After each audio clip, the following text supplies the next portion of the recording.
Thank you all for listening this podcast. This is Coding Talks with myself, Vishnu VG.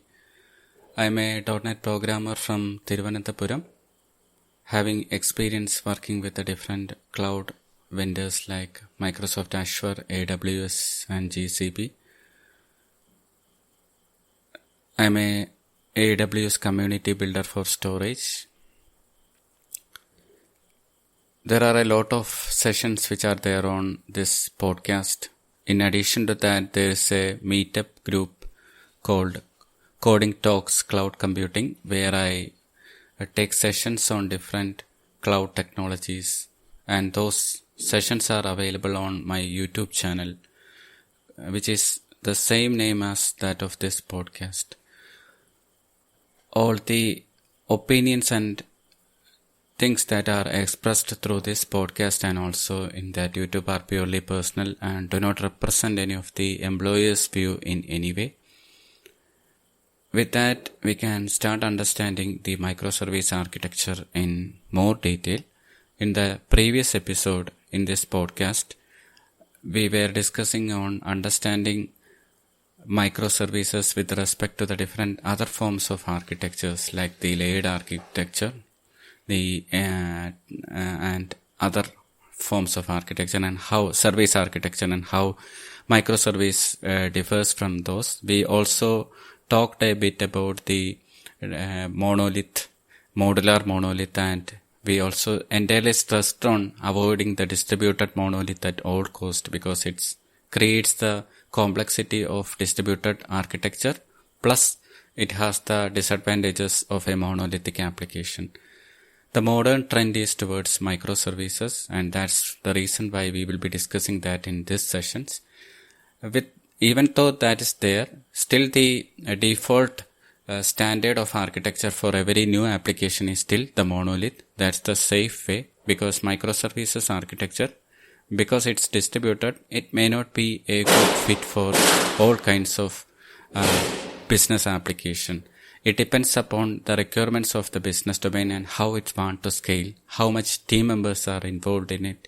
Lot of different factors contribute to the selection of microservices. So it's not like a one-way solution to take, for a new application, take this microservices architecture and do with that. That's not the case.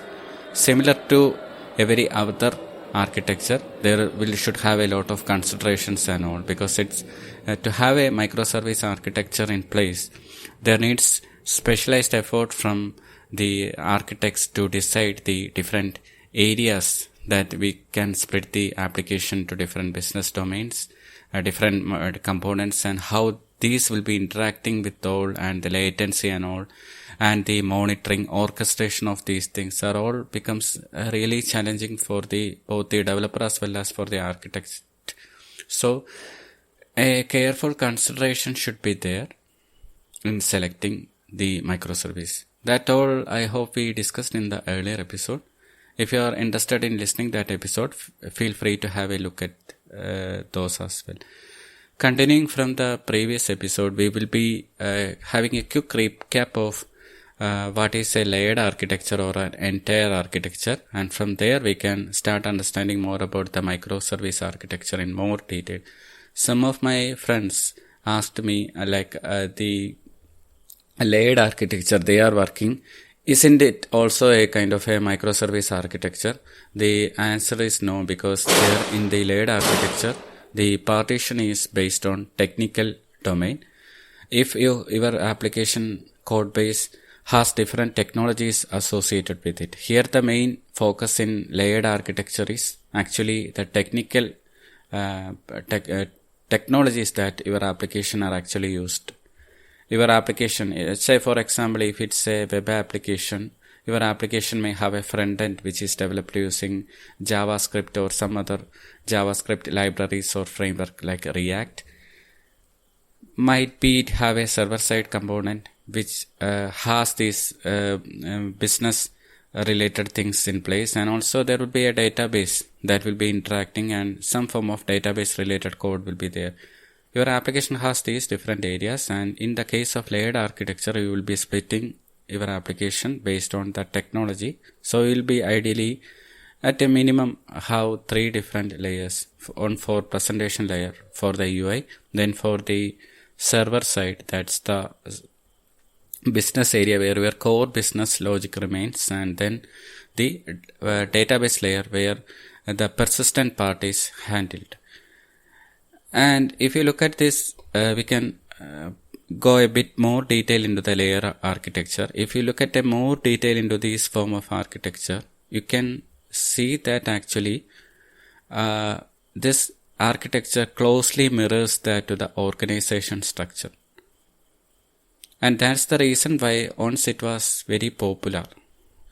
Because your organization have different specialists working in each of these technologies, like the database or server side or front end. And if you split your application based on these different technical areas, it will be easy to give ownership for each teams to look on these different individual areas. And that will be fine when it comes to maintaining the application. But the problem happens is like if there is a simple change required in one area, it requires coordination from other areas as well. And if you know, working in an organization with the different teams apart, coordination is required. And there in the layered architecture, it's actually results in a kind of an organization silos where one specialized team that is focused on database will be focusing on that particular area only, and whenever there is a change required in the front end, that needs to be communicated to the back end and vice versa. So that results in a lot of coupling. There will be a tight coupling between these different layers, and also the cohesion or the way by which the code grouping is actually there, but it is actually based on purely technical domain and not based on the business domain. Everyone who is having ownership of these different areas will be working to complete their activity. So this kind of architecture, in this layered architecture, employees are working to meet their particular area in silos, and mainly they are focusing on the activity they are doing.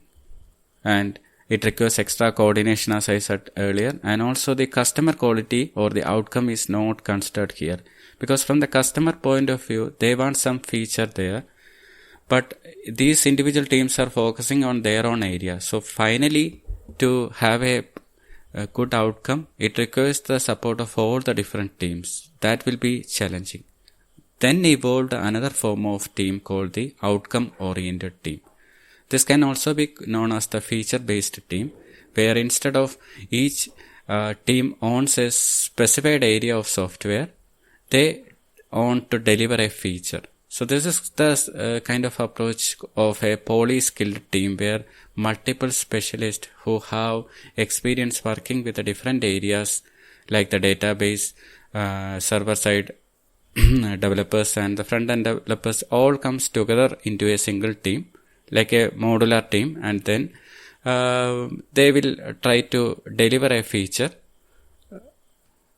and the entire team owns that feature. So the idea here is to reduce the ticketing system at all. Like as in the previous case, with the layered architecture, if it's owned by a separate individual team, other teams needs to contact them or to raise support tickets for their help to do something or something like that. But in this case of feature-based team, that individual team will have a combination of people from different areas like the database specialist and all, database, the server side and front end and all, and that way they can together as a team they can focus on the delivery of a feature instead of depending on other teams for that activities. So that's the evolution coming up in software architecture, from the layered to the feature outcome oriented team, and from there actually another form of architecture evolved. So this is also known as actually a stream aligned teams. This feature based team is also known as stream aligned team, where they are focused on a particular feature or the valuable stream of work of their product. For example, if there is a purchase area that they needs to deliver in their application, a set of teams, like a poly-skilled team members can coordinate that activities and deliver the feature to the customer. That's called the stream aligned team. And similarly, if there is a stock management needs to develop in an application and needs to deliver, then a set of teams can work on that area, stock management area, and they can deliver the features. That way, the silo concept can be broken down and can be moved into a stream aligned team. But still, if you are looking on this stream aligned team, if you look at the architecture, underneath architecture where they are working on, that is still a kind of an architecture called the layered approach. So the organization stream structure has evolved from layered based specialist team to the feature based team. Still, the underlying code splitting where they are working on is actually based on technical, so that node won't sync properly, and that's the reason why some other form of architecture splitting is required, and that's how the microservice architecture came into more popularity. For the stream based development, this microservice architecture would be definitely helpful. The service oriented architecture is also helpful for that, but there is a difference. As in the case of a service oriented architecture, there are no such considerations like a individual database or an individual deployment. Individual deployment should be there, as in the case of a microservice. So there is a difference. There is a line of difference between the service oriented architecture and with that of the microservice architecture. In microservice architecture, it should have a modular, it should be a modular service which should stand independently. It is developed independently and tested independently and also deployed in isolation without affecting the other components. It should have a dedicated database for that particular microservice. Whereas in the case of a service oriented architecture, these things are not there, or these things are not mandatory. So that's the core difference with a microservice as well as a service based architecture. So we in this episode will be focusing more on the microservice architecture in more detail, because that's the more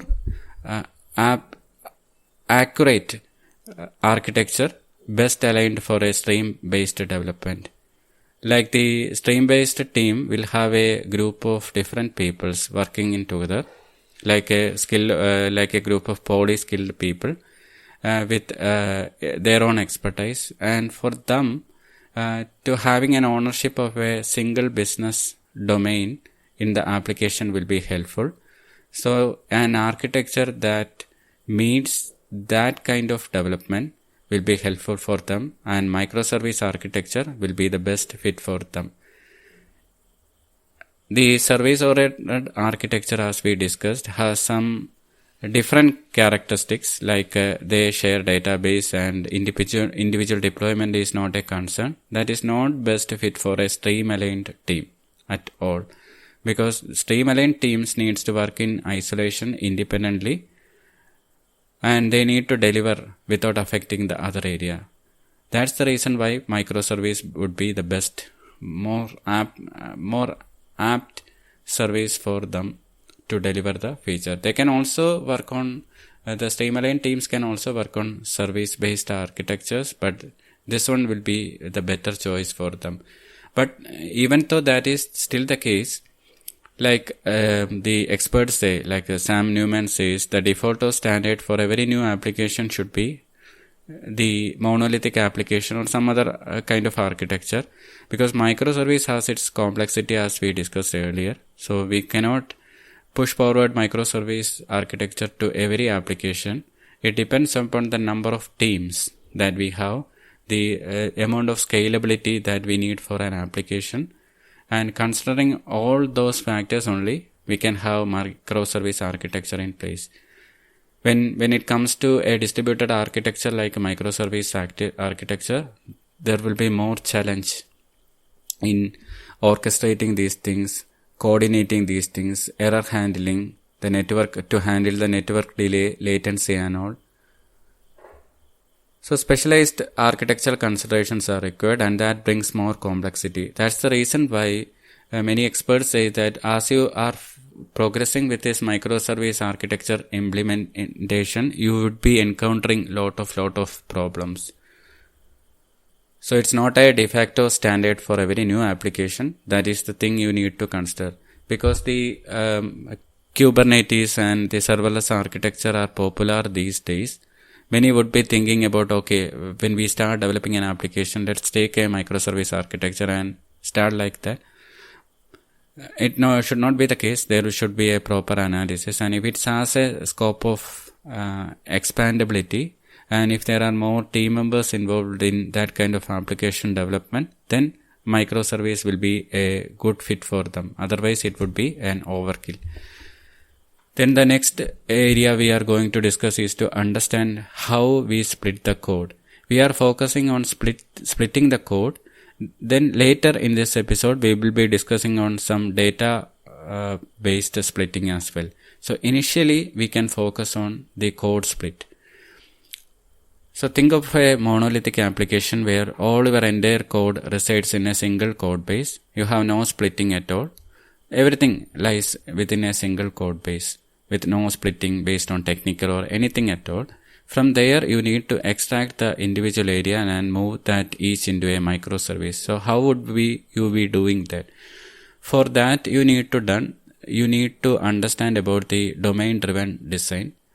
At least a bit of familiarity with that domain-driven design will be helpful. There are a lot of books which features this particular technology in more detail. This domain-driven design in more detail. It actually became popular with one of the book by Eric Evans called Domain-Driven Design. There is another book also there called the Domain-Driven Design Distilled, which has the core concepts of domain-driven design to get you an idea. So I will be giving you a quick overview in brief about the domain-driven design. It's actually a kind of modeling the real-world problem in software. So if you think about software, there are different persons involved in developing the software, like the stakeholders, customers on one side, and on the other side, there will be the developers. So these two sets of people use different languages. The customers may be using something that is related to their business domain, something like payment, stock or something. While at the same case for the developer, it might be something like a insert or something, or added to database or something like that. So these language differences between these two people will be a problem when the software evolves. It will be difficult to communicate these ideas into the developers and vice versa. So there involves a set of people in between that's the business analyst, who will be transforming the language of the customers to language of what the developer understands. Still, there will be difficulty in understanding that. So that's the area where they will be this domain-driven design comes into play.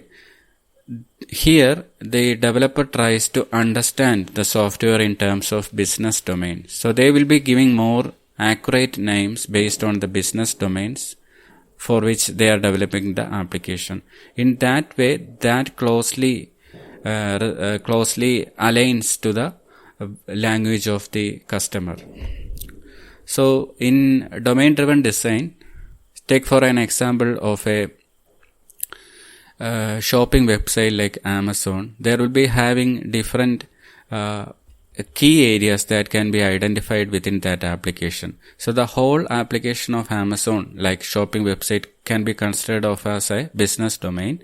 And there will, inside that, there will be different subdomains. Like if you think about the whole application, you will, if you closely analyze, you can have a set of different entities like customer, then there will be something like products, shopping carts, then feedback sections, then sales, then warehouse, many payments, cards, recommendations, then offers, different areas you can identify. So in domain-driven design, initially the software architect or the developers who are involved in developing the application microservice based on domain-driven design first understand these different areas that are related to the particular customer domain. Then they can group these different objects into aggregates.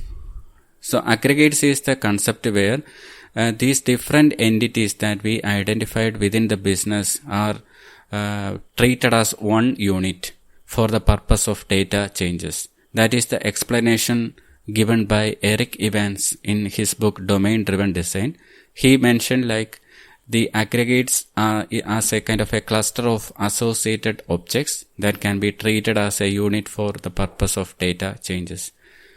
So the idea why aggregates are important here is that through the aggregates we can understand the bounded context or the areas where areas in the business domain that can be used as a fit for a single microservice component. So initially, once again I will be explained. So initially the architect or the developer will try to understand the business requirements totally. So there would be an exercise called the event storming.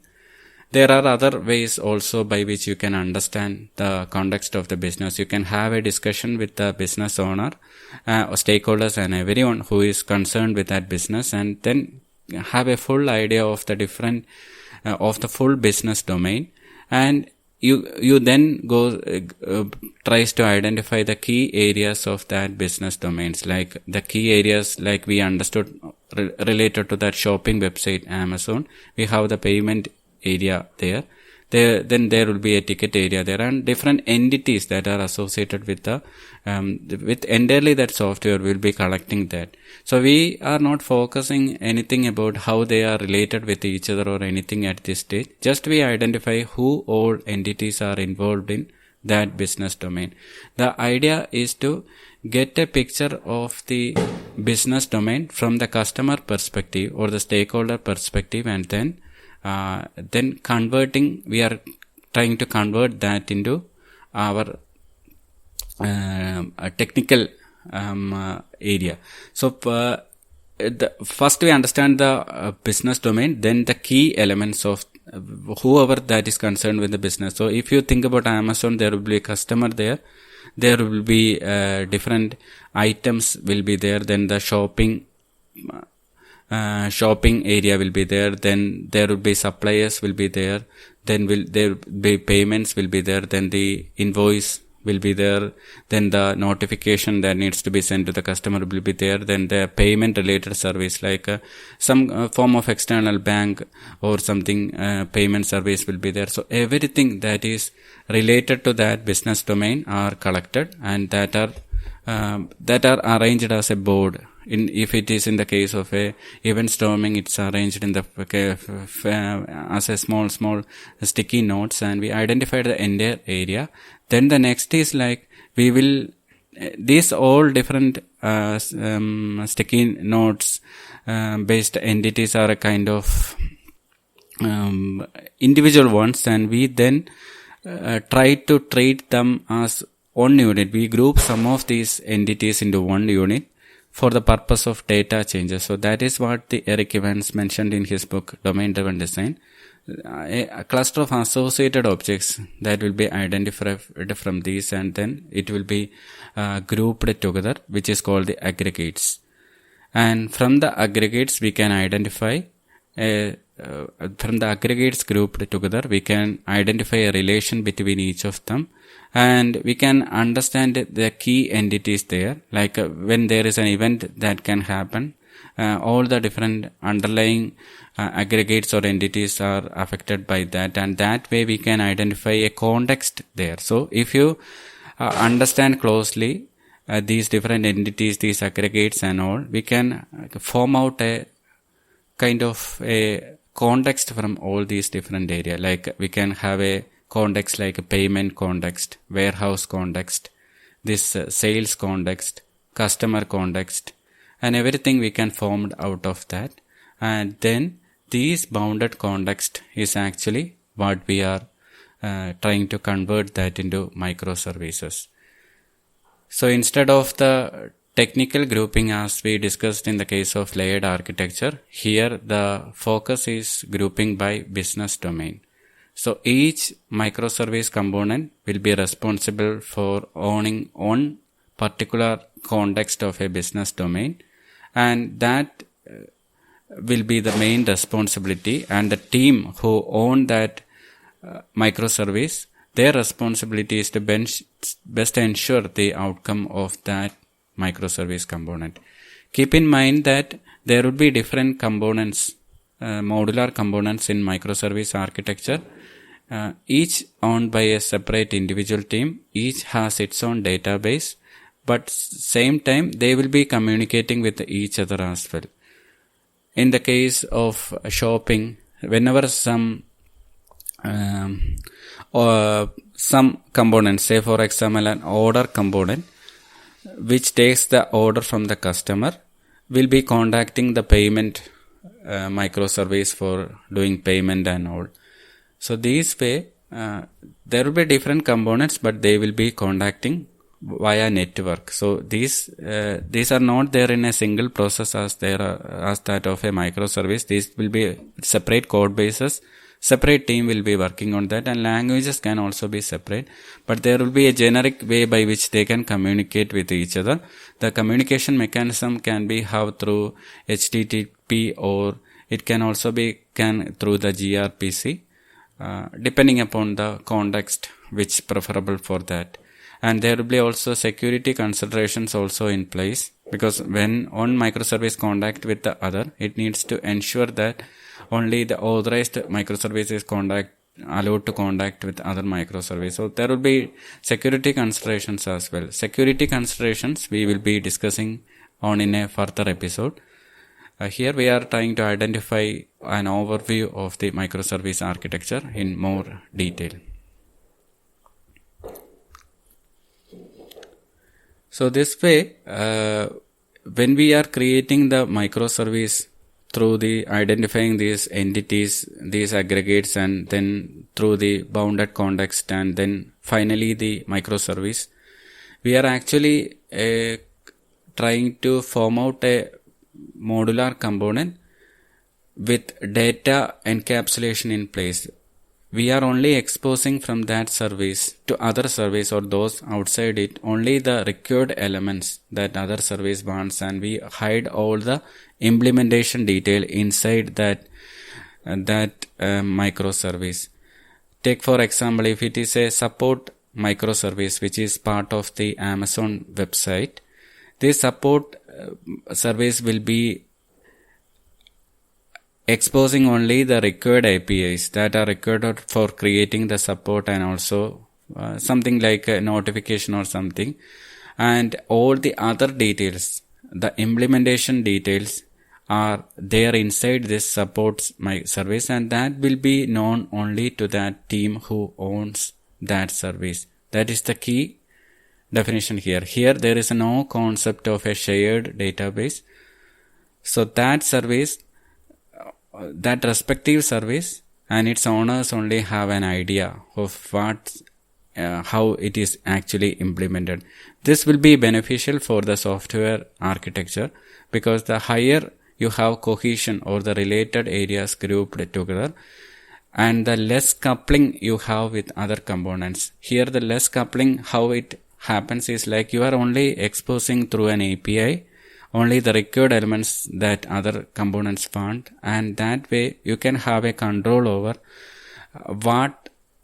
how the other components are getting affected. So that means if you properly identified a bounded context and the different areas and the related areas and wrapped it into a microservice component, you can have a silo like an implementation detail inside that microservice. It's not accurately silo. It's like an encapsulation.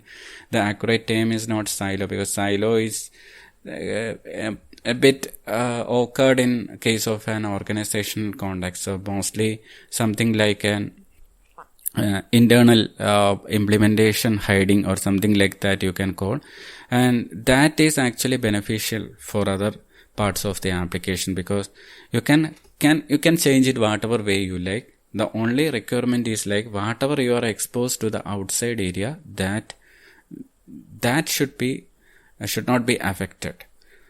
So whatever you are exposing to the other areas, you are communicating to the other teams, but internal implementation is within yourselves. So that way you can select the best one you like. You can have the best suitable technology that your team prefer for developing that website. And without thinking anything about the other components at all, you can test it that independently as well. And you can deploy it as independent deployability is the key element in microservice architecture. That is what Sam describes in his books. Sam Newman describes in books. Like, you can understand everything about microservice architecture and all things, and you can develop an application, but ask yourself the question whether your software is capable of deploying independently without affecting the other parts of application. That is the key challenge with the key characteristics that distinguish whether your microservice architecture or implementation has become proper.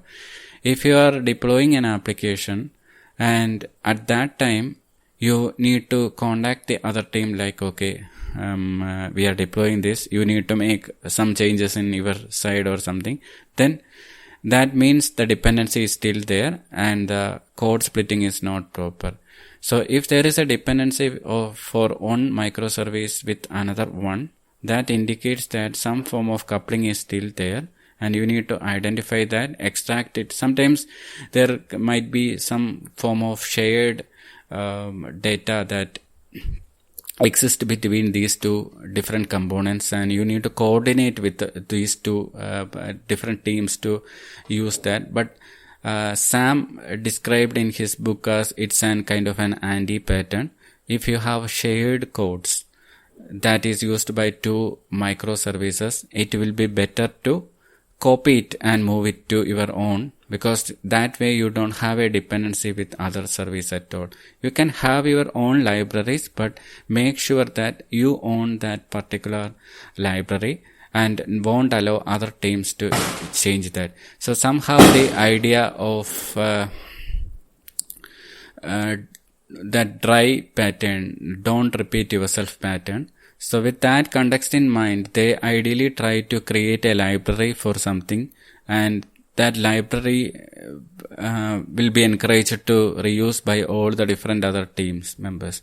So that's an anti-pattern in this case of microservice architecture. What happens is that when you create a library like that, it actually creates a kind of a shared responsibility between two different teams. The ownership will be harder to identify which team owns that shared library. This way, it will be a challenge, and if someone is making some change, it will affect the other part of application. So better to have something a line of boundary exists there, so that you own, or your application owns entirely everything, and you copy that all the related codes to your microservice, and that way expose only that API, and other parts are completely encapsulated or hidden for others. They have no need to know about anything related to that except the API you are exposing.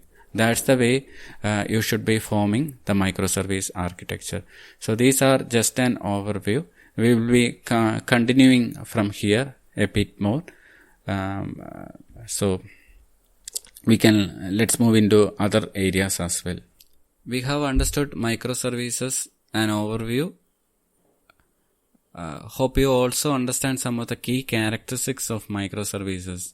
Now let's have a look at some of the challenges that are associated with microservice. One thing is, like, as you can see here in microservice, the code is actually splitted based on business domain and it's actually distributed across. That means your simple application, instead of a single code base, as in the case of a monolith, or even or for a modular monolith. Modular monolith means a single process can have multiple services, and that can be splitted into different processes. Even when comparing those two type of architecture, the monolith or modular monolith, or even that service oriented architecture, what it differentiates in this case, in the case of a microservice architecture, is here you can see a kind of a distributed architecture with individual components splitted across and communicating through network. That means the testing side, it's a bit challenging. We are now looking on some of the challenges. It's actually not the demerits. Actually, it's kind of a complexity that is more associated with microservice. These complexities, if you tackled, will be having its reward. But this would be an overkill for a trivial application like a POC or some kind of more modular application. It's a smaller application with a team members of few. This will be an overkill. One thing that you could consider when developing whether to choose a microservice architecture is best fit for a good for your new application or not, especially if you are in a POC stage, is to analyze the business domain in more detail. Try to get more details about the business domain, and like as we discussed earlier, try to find out the entities, aggregates, how many bounded context you can place. And if you feel that microservice architecture would be a best fit for that case, you can have a discussion with other team members as well. Then implementing that would be helpful. And if you are working on a POC, after understanding this, and if you feel microservice is a good choice, then it's definitely worth to start the POC with that as well. Like this is mentioned by one of my friend John, like if you are working on a POC, in reality that POC is going to deploy and will be handed over to the respective teams if it is a success. So if you start off with a kind of a monolith or some form of wrong architecture, and if you hand over that to another team where there is a scope for a microservice architecture, from their part it would be difficult to further convert that to a microservice architecture. I mean at the initial stage. Even though Sam Newman mentions that modular monolith for the monolith or some form of trivial architecture is best fit for a new application, still if you feel that after analyzing the business domain and if it has scope, then considering microservice would be good. If you have more team members and there is a more scope for scalability and evolution of that software, then that would be good. To have a POC itself also started in that form of architecture, because whatever you are handed over to the next team, that will be the one next team considering. Okay, let's again continue on the challenges. Cross testing or the final testing of the software would be challenging, because here the components are splitted apart and more effort is required for splitting. So you can have a mock and test these different microservice component, but still it would be challenging and not easy as in the case of a monolith application. So that's one reason why I think once Sam shared in one of his sessions, like one of the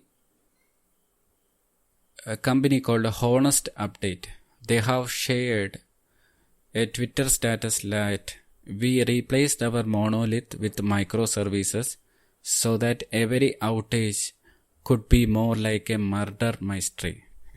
So if you properly understand that word they shared, that sentence they shared, you can have a understanding that it will be difficult to troubleshoot what is happened behind the cases when a microservice fails, because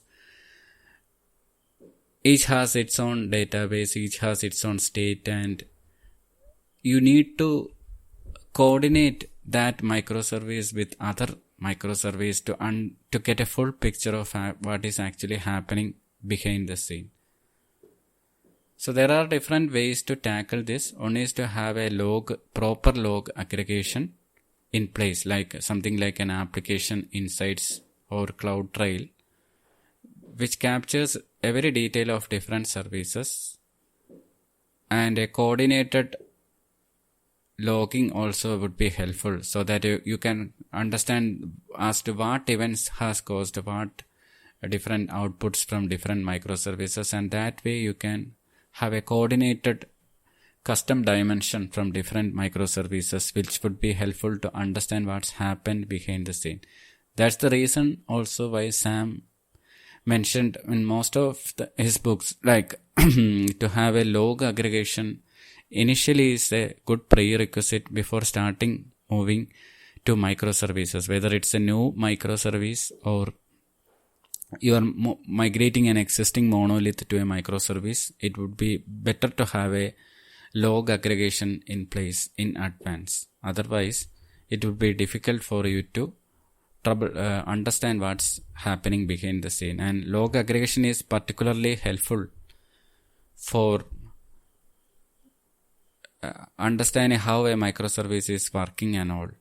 It's one of the problem that many will prefer to move a monolith application to a microservice without a proper logging in place, and they think, okay, logging can be considered as an afterthought, but it would become a problem, especially even in the initial stages. It would be difficult to troubleshoot as to what is going on behind the scene.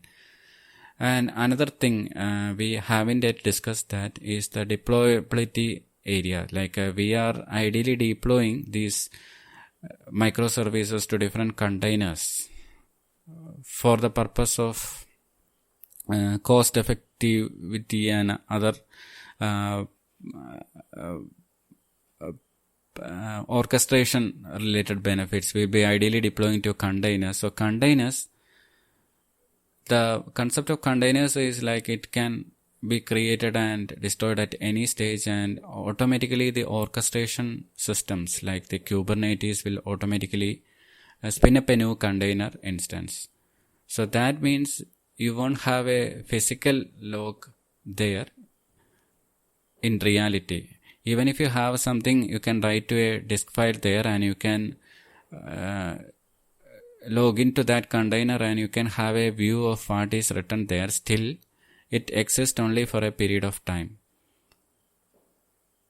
For that reason, a log aggregation mechanism like application insights or cloud trail would be required in advance, so that every events that or every logs that is written into the from the container will be captured, and it can be aggregated to a common location. Then that would be helpful for you to troubleshoot. Relying on a physical log is not effective for a microservice application, because you won't be deploying a microservice instance to a VM or a physical machine, or most of the cases you will be deploying that only for a container, because that's more cost effective. And also another concern that troubles with this microservice architecture is there are a lot of microservice components you will be having, and you need resilience in most of the case. Like if one microservice fails, what will happen? Sometimes if one microservice is contacting other microservice for some data, and what if that microservice goes down? Usually you need some resiliency in that place. You will be having multiple instances for each microservice, which is possible in this cloud era, providers like Azure and AWS can have the provision, and these container on-demand container services like AKS, Azure Kubernetes Services, or Amazon's Elastic Kubernetes Services will be helpful also in that cases, but it's not free actually. It will be having a cost associated with it. Then that is also a problem when it comes to resiliency. Then another one area that you need to consider is security issues, because these microservices are independently deployed, each having its own component, and each needs to contact also each other. So there must be a security in place, and there is a scope for a attack on a larger surface area. You need to aware of like that, and you need to constantly monitor each service, and you need to patch and protect that and all. These are all some of the problem, and also the distributed transactions also cause problem. Like everything is happening through network. We expect that okay, network is there while testing, but things goes differently when it goes to live. Maybe the network gets delayed or network bandwidth get reduced, and it affects the communication between each component. That is also a possibility. So resiliency must be there. Whenever a microservice is trying to contact other microservice,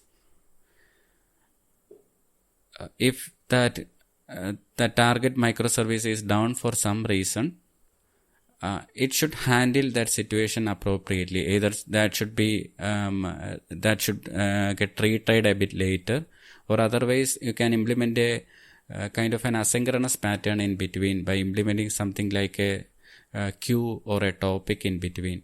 There are a few on-demand services from Azure and AWS which facilitate those things, like the Azure service bus, as well as in the case of Amazon there is a simple queue service which you can use in between those between the microservices to make it more asynchronous, so that in case if one microservice fails, it can start at a later time with the information there in the queue, and that way resiliency will be there. Also, there are a lot of other issues that you need to consider. All the issues that are associated with the distributed transactions. You can have a search in Google like the disadvantages of having a distributed architecture, and you will get a lot of details there. Most of them are connected with the network. So all those things can happen in the case of this microservice architecture as well. There is a possibility. You need to consider all that while developing microservice architecture. Second is like the eventual consistency. Like there are data resides in different components. So each one ideally have a different database. Each Microsoft ideally have a different database. There are people who advocate that okay, a shared database can be used with a microservice, but actually that is more a kind of either a service oriented architecture or a kind of a modular monolith, and it's actually not microservice. That's one of the key thing you need to understand. Microservice architecture we have its own database for each different component. That means data resides in multiple area. After some point of time in this episode, we will be discussing on the data issues that can arise. We will have a quick look at those things as well. For now, you just understand that okay, data will be residing in multiple area. So if there is a order service, it will have its own database, and data will be order related data will be there, and another one service like something like a customer service or something, it has its own data also associated there. So data might be there in multiple area, and also just like we discussed earlier, the case of a resiliency where you need to have different instances there. So data needs to replicate across these different instances. Many of those issues will be handled automatically by the cloud if you are in cloud. but still that issue of eventual consistency is there.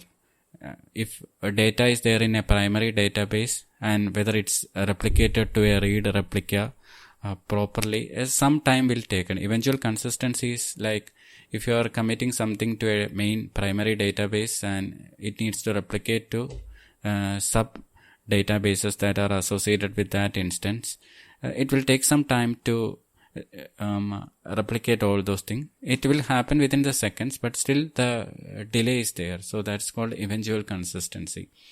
You can have a search of that and understand more about eventual consistency. That issue also can happen in the case of a microservice. So for this main reason, if your application is intended to be to a smaller group of audience, or it involves fewer developers, then this kind of architecture is not good for you.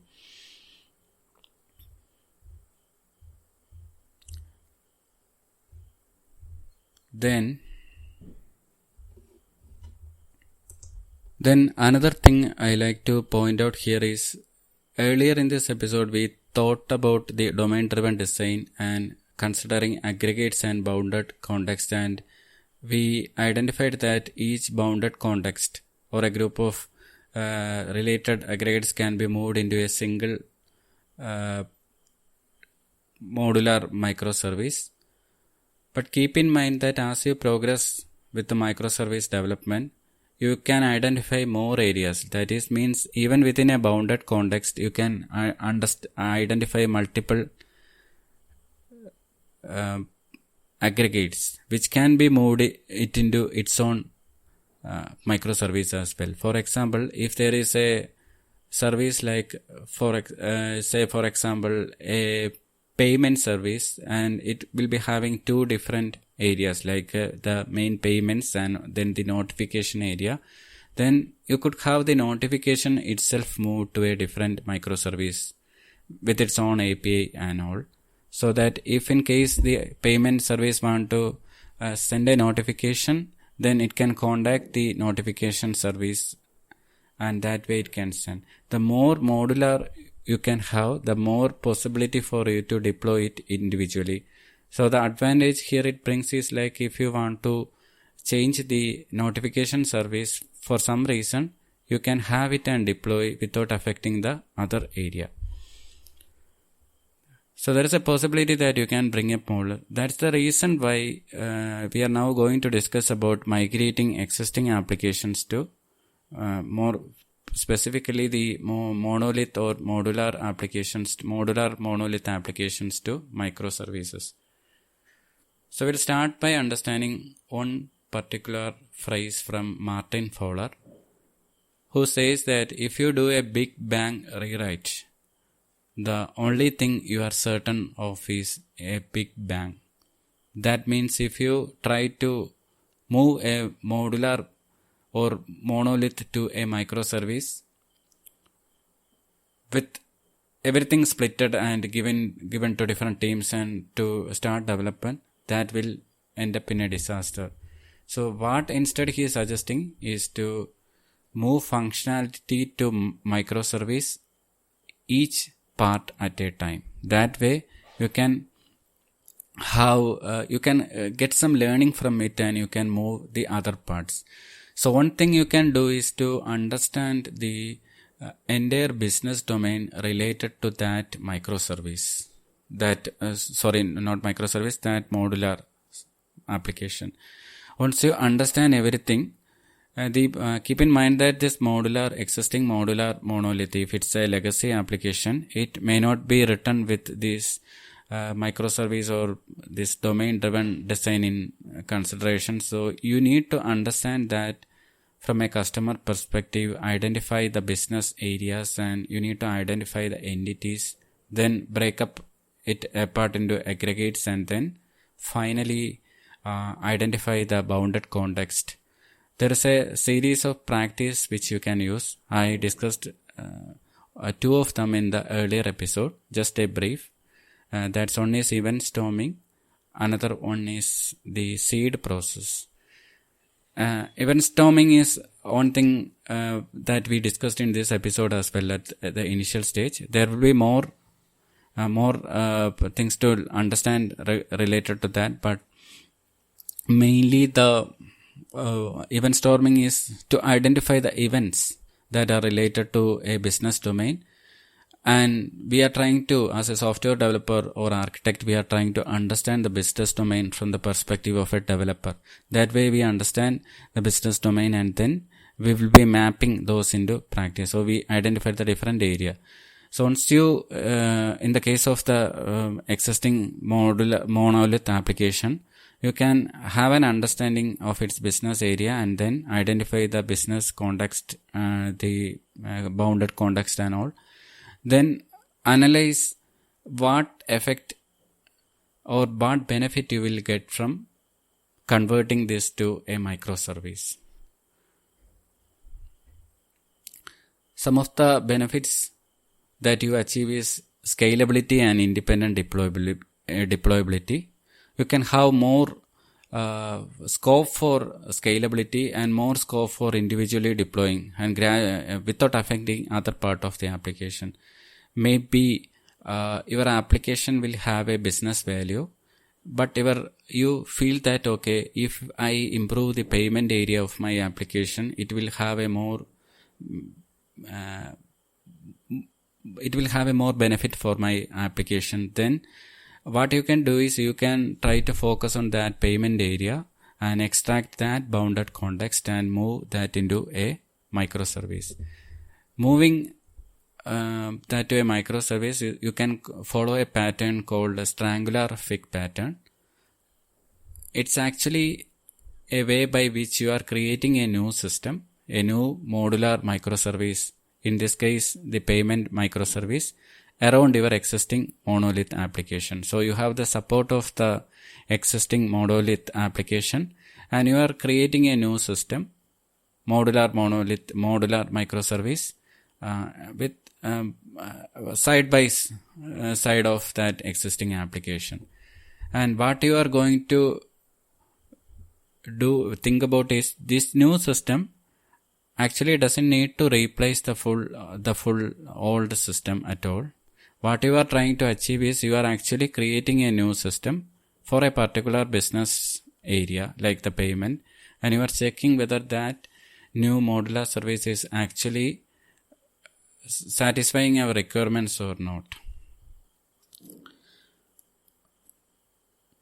So your customers will be contacting your application. If it's a case of a web application or some whatever form of application, they will be contacting your main monolith application.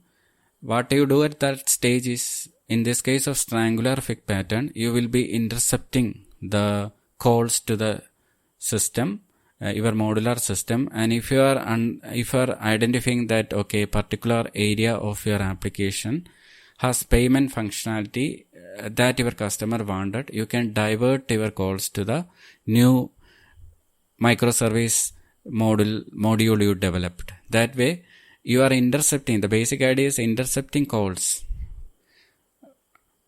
from the older system and redirecting to the new system. And this way we are diverting the calls and we are invoking the functionality on the new system.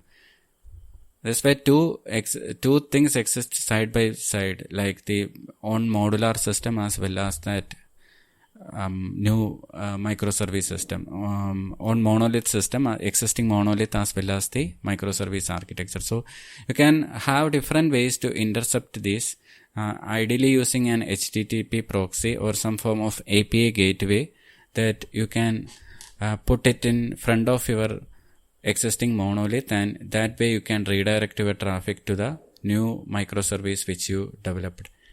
The idea is intercepting before the traffic goes to the existing monolith, and you will be redirecting that to the microservice which you are developing. This way you can initially develop a small microservice that would be an extraction from your existing monolith, and then as you learn and as you feel that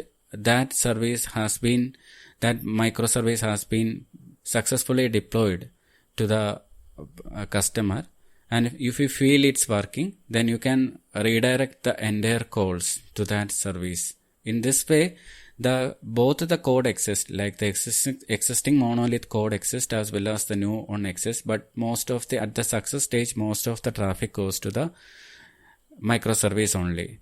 And at that point, you can work on the next set of services. So this way, incrementally, you are actually rolling out or converting your existing monolith to the microservice architecture. This will be the suggested way because it won't affect anything.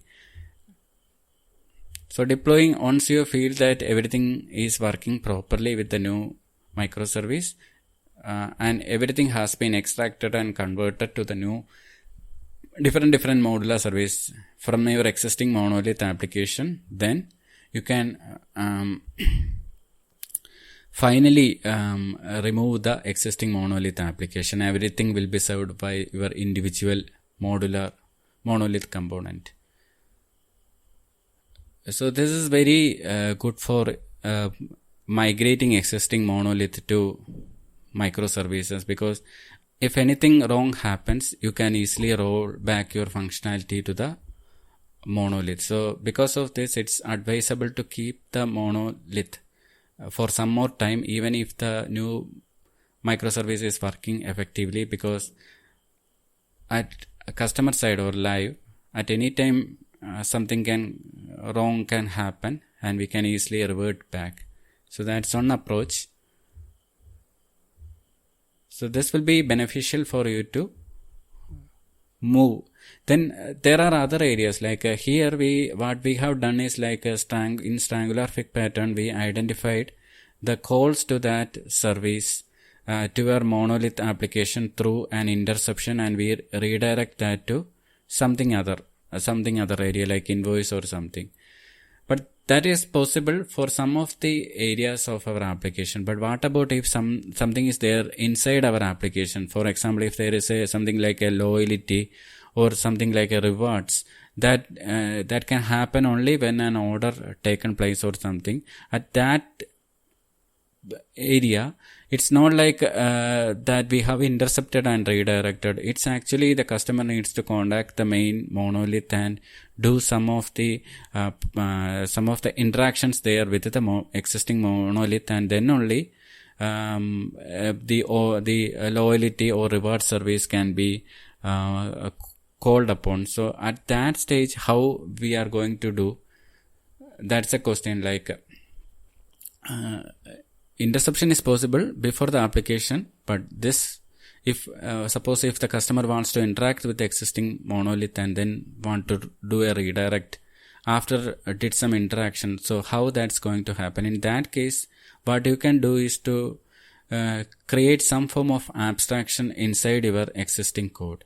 Maybe the existing code can keep in that place, but you can slowly create a new area inside your application, like a kind of an abstraction, where say for example the loyalty of reward service, where you can create an abstraction for that loyalty or reward service. Mainly if it's a new application, new programming language like a .NET or Java, you can use interfaces for that purpose, and that way you can create a new interface or abstraction for that new service. The point here we are doing this abstraction is like we will be switching that to a new code, like a kind of a more microservice oriented code.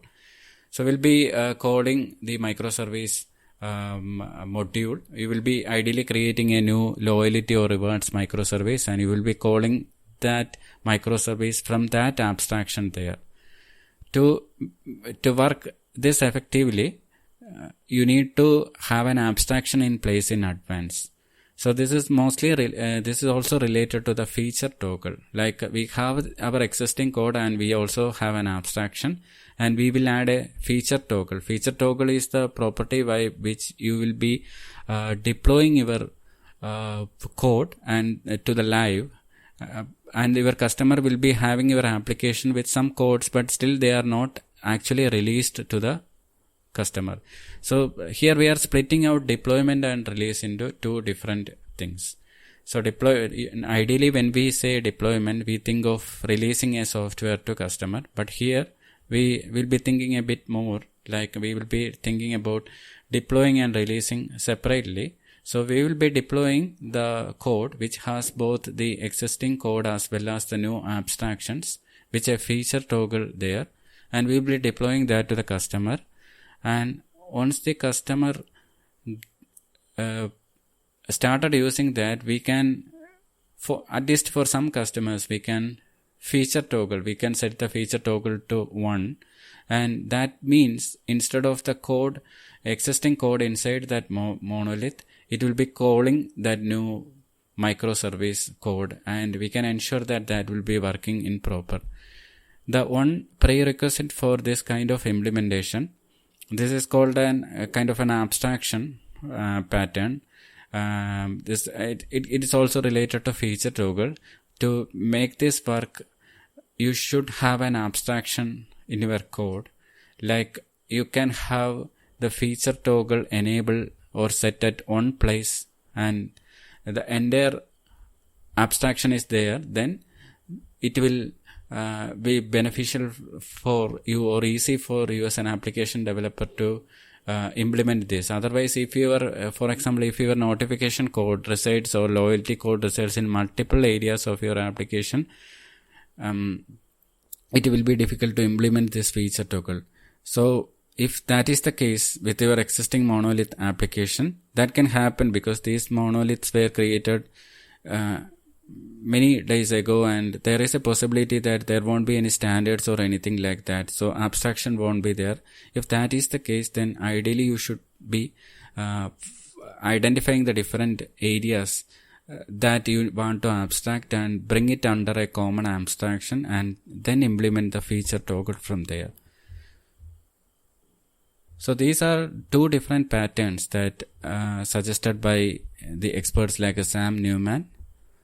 So these more details about this are mentioned in his book, The Monolith to Microservices, where he defined the way by which we can extract a abstraction from inside a monolith and divert it to a new notification service. So we discussed two different patterns here. One is triangular fig pattern, and second one is like the abstraction, branch by abstraction pattern. So in the branch by abstraction pattern, we are creating a abstraction point inside our code to hide the actual ongoing development.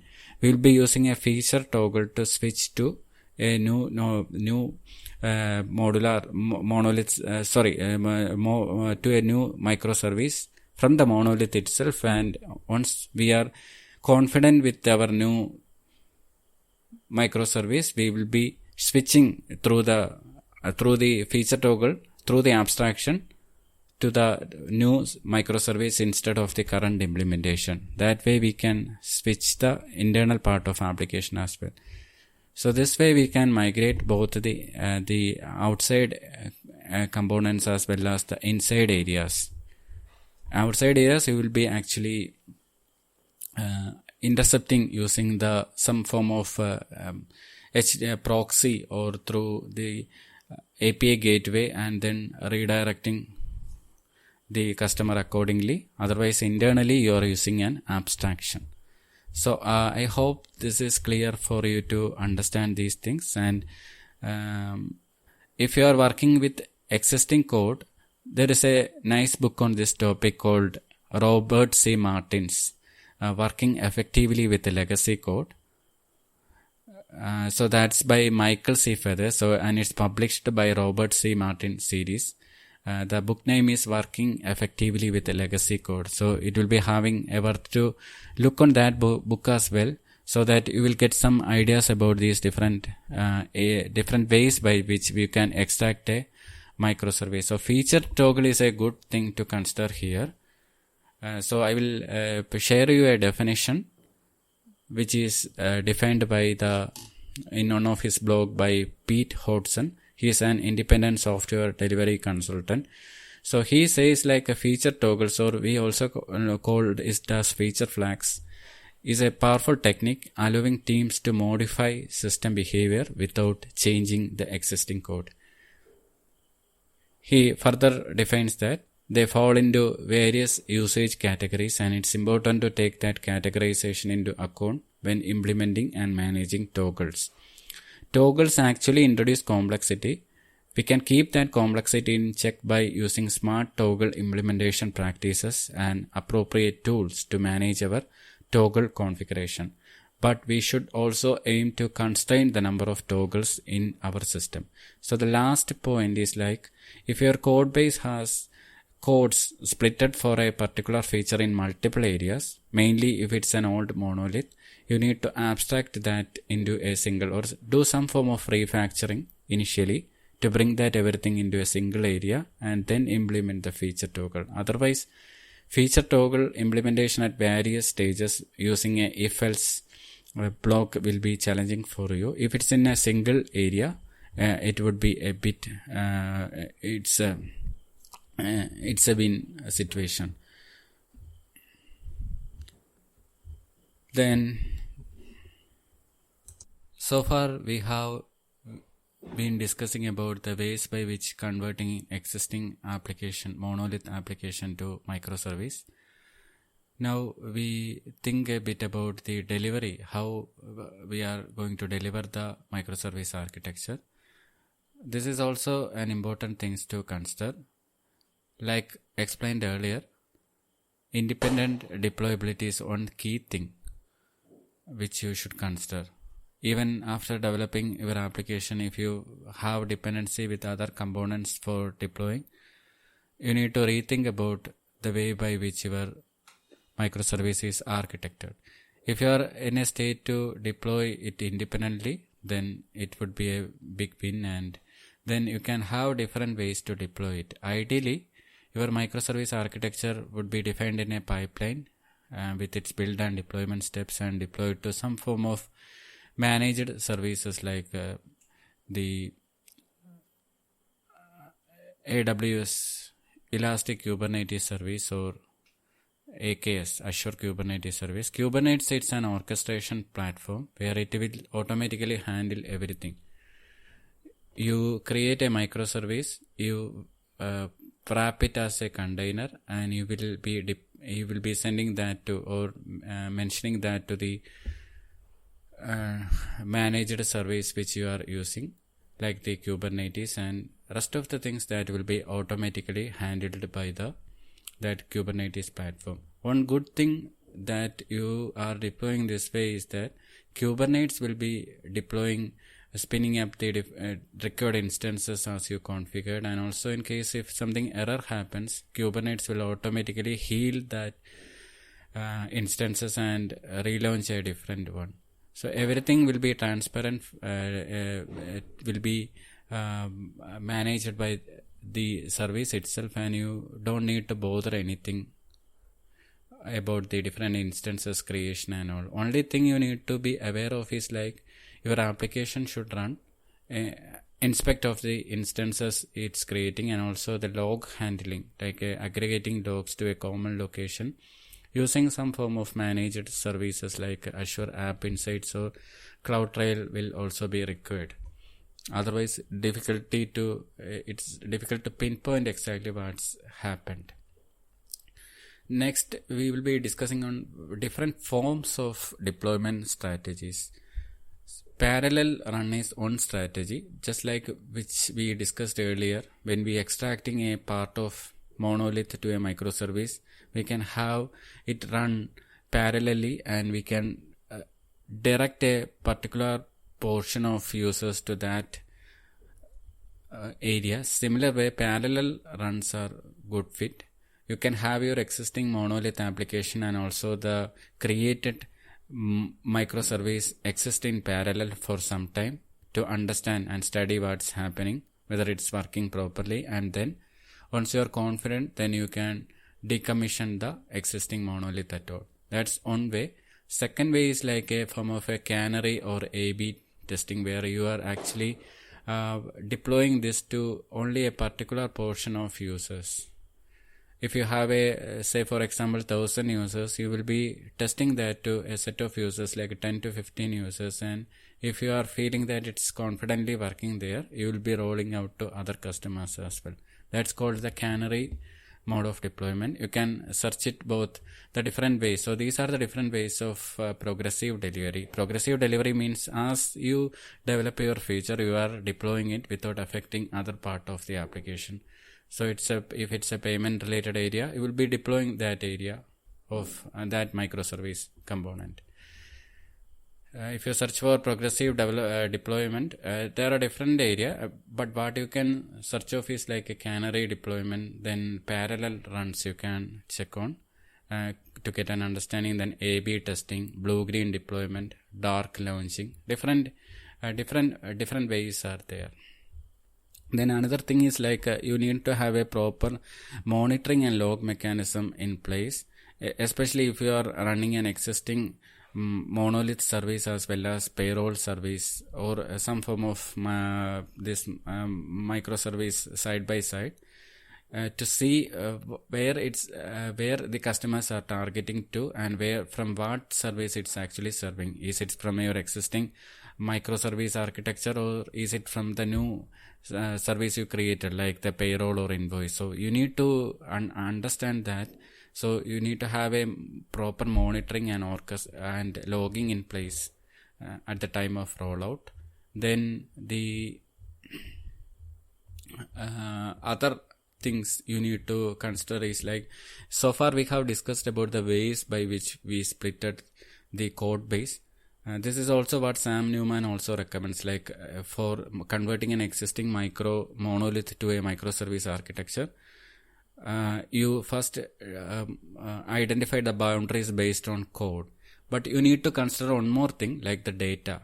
So how we will be splitting the data? Data actually, as we talked about the encapsulation, data for each service is hidden within that microservice itself.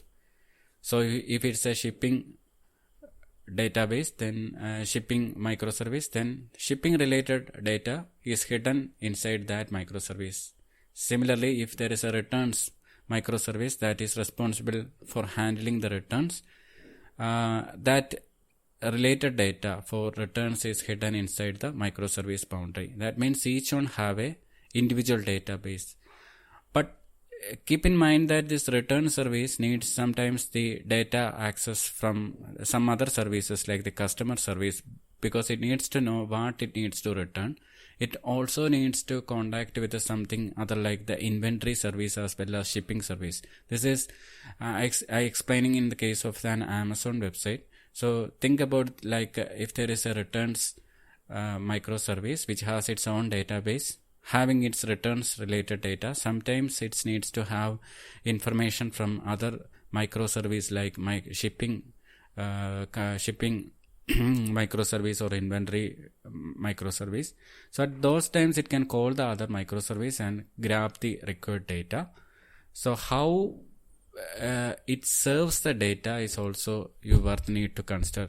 Like we discussed earlier, each microservice exposes to other microservice through an API. So either you can have an expose through the API, or another way is like if any particular microservice owns a set of data. For example, customer microservice owns everything related to the customer, like a customer ID, name, their email and everything.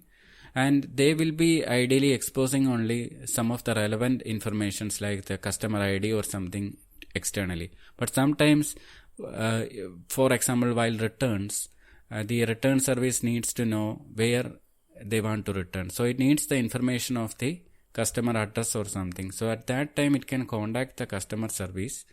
But what if there is no API, or if there is nothing related to if there is no API that is there to get the information from that service, then there is another way by which can expose these microservices can expose the data. That's through a read-only way by which these microservices can present a copy of the data so that the other microservices can interact it directly. So that's through a view. So that's a kind of a read-only view of the database that they can expose through an interface. So that way the other microservices can contact these microservices, these customer microservices data without having to go through that microservice itself. So it's like a read-only copy of the data of that microservice which is serving, so that other dependent services can read. But if it is exposed through API, then that way it can expose. But if it's through the API, the challenge is like it should first contact the first service it should return. So that means there will be a lagging there. So to avoid that, you can that individual services can expose a read-only view of the data that they can have. Related to this, Sam Newman suggested that there is a concept called view in the databases. So he mentioned this in his book, Building Microservices. So we can have a read-only view. That's the view. It's a kind of a feature of the relational databases. And if you implement a view, read-only view, then it can have a view of the data your database is exposing. So the customer microservice which owns the customer data can have a read-only view of the data exposed to other microservices, and that way they can grab the data instead of going through the API of that service. This way they can have the data. Then the other thing that are worth considering when it's related to the database is the sharing of the infrastructure. Naturally, when we think about data and having a separate database, many would be coming up with a question like, having a separate database is costly, their license model doesn't allow that. But actually, they can have a shared DB infrastructure where a single infrastructure can share the DB. And if it's in the case of a cloud, there are alternative ways by which they can share the infrastructure, shared DB infrastructure, and that way they can the organization can reduce the amount of DB infrastructure and associated admin cost. That means it's actually they're in one infrastructure but having its own instances, different database instances.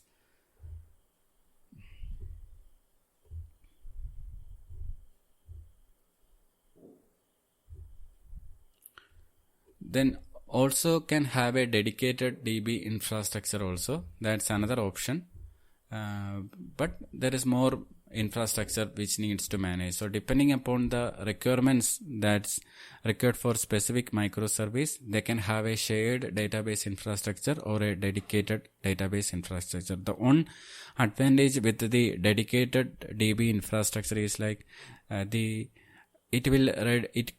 different technologies can be applied. For example, if it's an customer service, it can include some form of database technologies like NoSQL, whereas for transactions like the financial service or return service or something like that, it can use some other form of database technologies. In this way, different combinations of technology can be used for different microservices if it's a dedicated infrastructure. But the downside is like it will bring more infrastructure and more requirements to manage those infrastructure. But on the other side can use different technology, and also it reduces the contention, because if everything is hosted on a single infrastructure, it can create a contention. If one service is using a DB instance because it's a shared database structure, then it can content the resources, like can use most of the RAM or CPU, and it can affect the other services as well.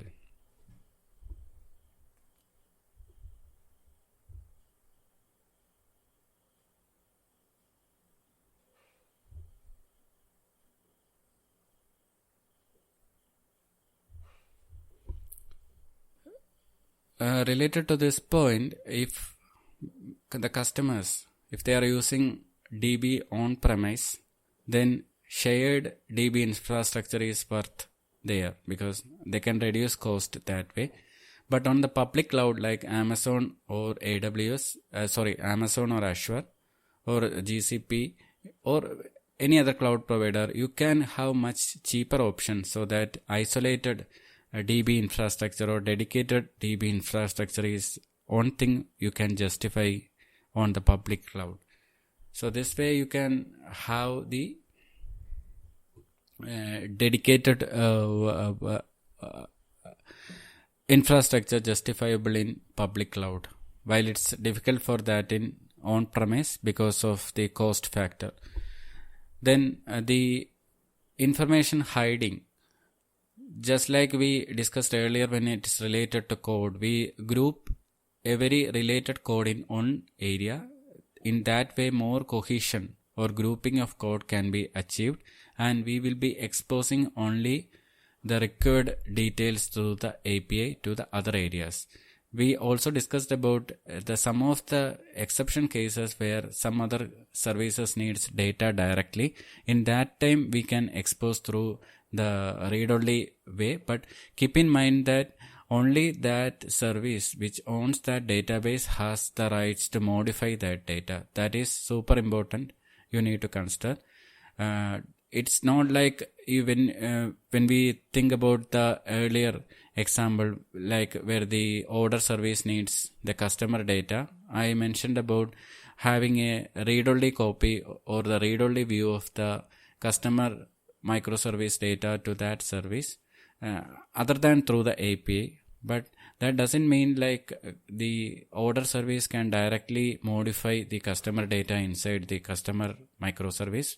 Only the customer microservice and its ownership or its associated methods only can modify that only through an API code. Otherwise, that way the data will be hidden within that microservice. So the idea here is if an upstream consumer can reach your internal implementation, it can break the application. So instead of doing that way, you need to expose it only through the API.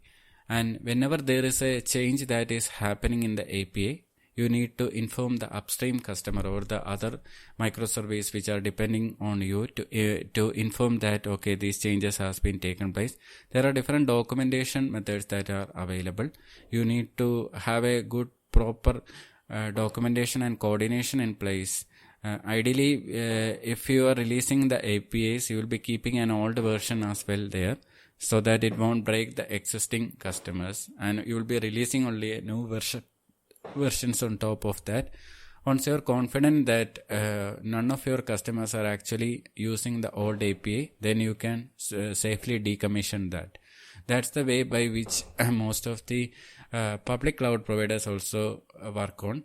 If they are planning to depreciate some of their APIs, they will ideally track that and they will inform the customer in advance through some public document release or through some direct email. They will inform that they will be moving to a new API.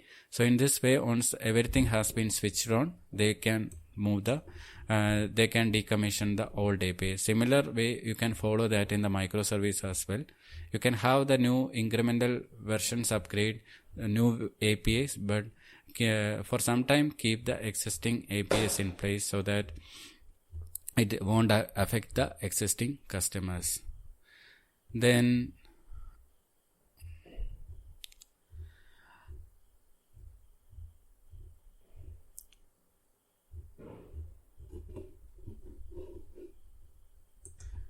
another thing which we need to consider is the case of a related data. Like sometimes if we want to have say for example the top best sellers of this week, if the data resides in two different microservices, it would be harder to get the detail from both and then show it to customer that way. So one thing if you join that in the database layer, it will be difficult, especially if it's inside the microservice. So what you can do is like you can create a service in that cases And at the service layer, you can use a join. Like for example, if you are getting the data from two different microservices, and if you want to do a join, then grab the entire data from two different microservices, and at the service layer, you do a join with some kind of server side technologies, and then return that to the presentation or the wherever it is required, presentation layer or wherever it required. Sometimes if it's the data is not real time, then you can save that data to a reporting DB as well. That way you can cache the data and more accurately present the data. This is important because we are actually having distributed data across. Sometimes we need to join the data. So if you try to grab data from one microservice and then get data, related data from other microservice, it will be going through like a loop and it will take a lot of time. Instead of that, grab the data from two microservices all at once, the required data, and then join that at the service layer and then show it to the user. So here there is a pattern called backend framework to front end is also used. It's also called BFF. So this is especially useful when you want to show data from multiple services to a dashboard. So here what we do is like we will grab all the required data from different microservices, and through a service layer we will be aggregating all those and then present that to the dashboard. This way contention will be reduced in the that microservice layer, and also faster data access can be achieved. Otherwise, one microservice will be grabbing data, then it will be calling other microservice and get data. So as far as possible, whenever there is a request for a join to join the data from two microservices, do it that at the service layer. Also, in the case of the deletion, it will be better to mark the deletions. For example, if you are deleting a customer data and the customer data resides within a customer microservice, so we are going to delete the data. If we are in a situation to delete the customer data, and initially what we'll be doing, the better strategy is to mark a status on the customer table that this customer has been deleted or it's not active. And you also need to keep in mind that here in microservice architecture, the data is distributed across different components, right? So your customer data and its ID may be residing in multiple areas. So what you can do in that case is you can use an asynchronous pattern by which once you delete that data in the main table, deletion means not hard delete, it's kind of a soft delete where you are actually setting a status there, and then you can mention to an event hub or an event topic like something like this customer data has been deleted. Just understand that you are in the event driven architecture, you are actually creating an event, and you are event in the sense like you are mentioning like, okay, a customer data has been deleted. That doesn't mean that other services who are interested in or subscribed to this event data or event hub data need to delete like you did on the customer service. From the customer service side, you actually deleted the data and you put that message in a queue or a topic like, okay, this data has been deleted. Ideally, it would be better to put it in a service bus queue like Azure service bus topic, or not queue, sorry to correct. I'm correcting that, and it's not queue actually, it's actually topic. So there is a pattern called pub/sub pattern. So that's the one we were following here when we want to delete something or when we want to disable a customer or something related like that. We ideally delete that in the main table, set that as some form of kind of a status like not active or something. Then we will be inserting a new message into a topic like customer with this ID has been deleted. That means all those other components or different microservices who are subscribed to that topic can choose a decision like whether I should delete or what I do with what we do with that data. So it's up to that microservices. So that point you keep in mind. So you are just saying like, okay, we customer has been deleted by the customer service. It's up to the other microservices to do whatever they want. We can't force them to use a cascade delete as in the case of a relational database. In relational database terminology, usually what you do is like you can have something like a cascade delete, where if you delete from the main table, you will be deleting from all the other table. But that will be a problem, especially with the case of a shopping website like Amazon, where the invoice details and other details needs to be kept there. So once you mark the topic that a customer with, say for example, 101 ID has been deleted, might be a finance or invoice service also be subscribed to that message, and it got a message like, okay, this customer has been deleted, and for that invoice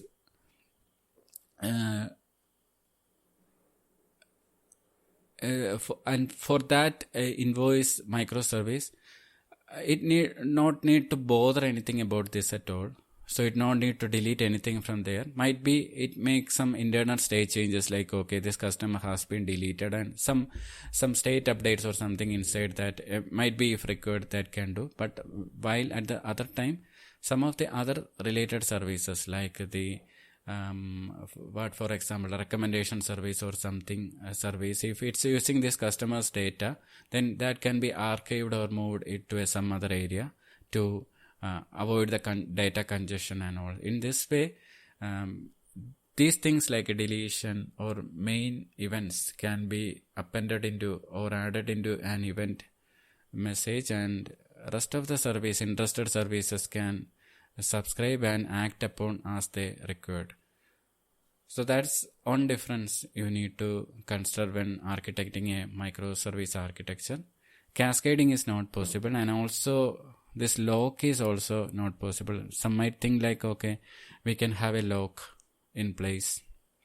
Like when we delete a customer, initially we will check whether any other microservice is using that data, and if it is not currently using, then we will create a lock and then we will delete that from the main customer. So that is not that brings a lot of additional challenges. So instead of that, better will be to delete that customer if it's not actually required by any of the other services directly, and then they can mark it, and then the rest of the services can take decisions based upon.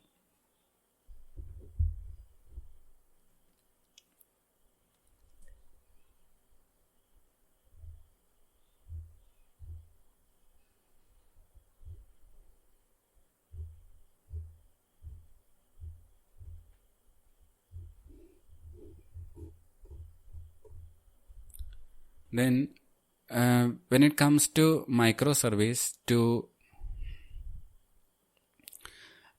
make the better performance, like we discussed earlier, distributed transaction has its own disadvantages. Like the network is one of the biggest problem that you can experience.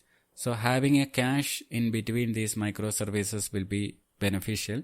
There are different kinds of caches, like a server-side cache as well as client-side cache. Each one have its own pros and cons. So let's look at some of the benefits that if you are implementing a server-side cache can have. So if it is for example, if in the case of a Amazon website, the items or the catalog service can have a server-side cache. So the advantage is like, if it is a server-side cache, the invalidation, like how much time the server cache should be kept upon, that can be invalidated easier. So if there is a change in the catalog microservice, that can be invalidated immediately, so that the rest of the microservice got the most up-to-date information from the catalog service. And also it's more efficient in terms of memory. But the disadvantage is like, still the other microservice needs to call this service and get the information. So there is still a traffic that needs to happen there. So think about your application and the ways by which you can implement the cache. So server side cache is there, then the client side cache is there.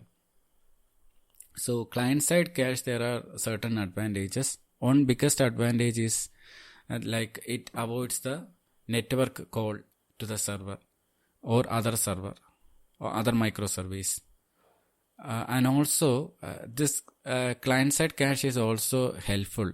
For example, if a microservice have a cache in before it actually transmits the data, say for example, if it wants to get some customer data or something, if it is there in the cache, it can get the cache data without actually going through the customer service. And if the customer service is down, this cache also serves as a data source where the customer the order service or other service can still work, return service can still work. So that's a benefit. But the disadvantage is like more memory is needed, and also the invalidation is a bit difficult. Like if the customer data is used from the cache, how we want to keep the cache in that client side cache is also worth considering, because if there is a change in the customer data at the customer side, then that needs to get reflected that in the client cache as well. So both of these have its own pros and cons, but one benefit that client cache bring is like the network code can be avoided, and still the dependent microservice can work on. Dependency in the sense like only the API level dependency is there, it don't have any direct implementation level dependency. So there's no coupling is very much less than that of a monolithic application. So that that's the advantage that cache brings to the microservice architecture. So I hope these all give you a good understanding about the microservice architecture in more detail than the earlier episode. I have mentioned a lot of things, like we started from understanding about the partition by technology or the layered approach, and then we moved into understanding more details about the microservices and how it helps an organization. We also learn about the ways by which we can define the service boundaries, and then spread the entities, the bounded context, and can move into a microservice architecture.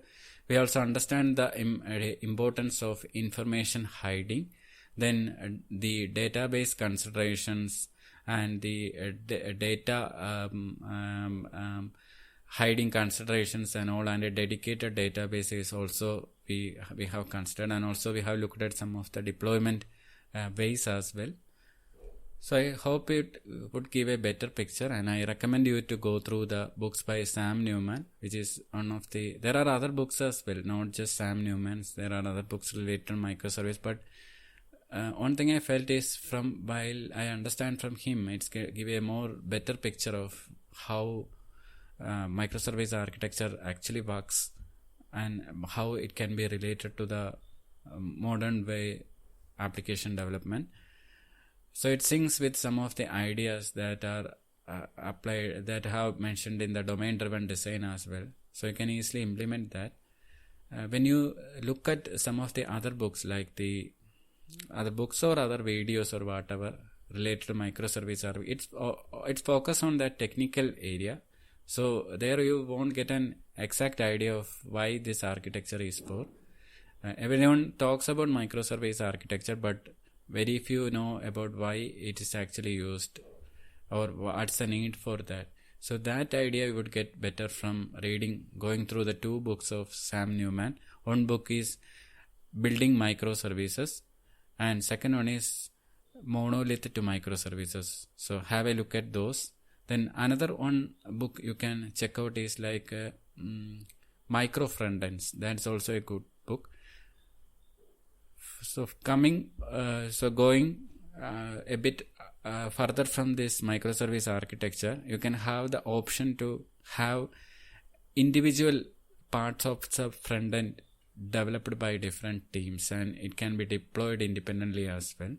So that's the concept that is used in some of the websites like Spotify, where each part of the website is being served by a different micro component.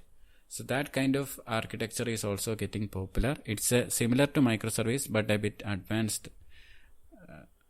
So here when we discussed about the microservice architecture, the front end we thought of, we actually layered, we sliced the architecture, the full code base based on business domain. It's like a horizontal where an entire domain from A to Z is covered in a microservice component. So there in the micro, there in that micro front end way, it's a bit different. Like each area of that front end is actually divided further, and that way development is there. I hope we can cover that in a different episode. There is one more thing I want to mention related to this. Right now we have discussed about the way by which we partition the code based on technical, that's layered, as well as also based on the domain, and also we discussed about the database considerations, data splitting and all. Another area we missed is like how the security aspects related to, or the security challenges that are involved when one microservice is contacting with other microservice. What are the security considerations that we can implement? That I hope we can covered in a different episode. With that, I wrapping up this episode. Thanks everyone for listening this episode. Have a great day. Please check my meetup group, Coding Talks Cloud Computing, as well as my YouTube channel. So there will be sessions upcoming. So thank you again for listening. Have a great week ahead. Thank you.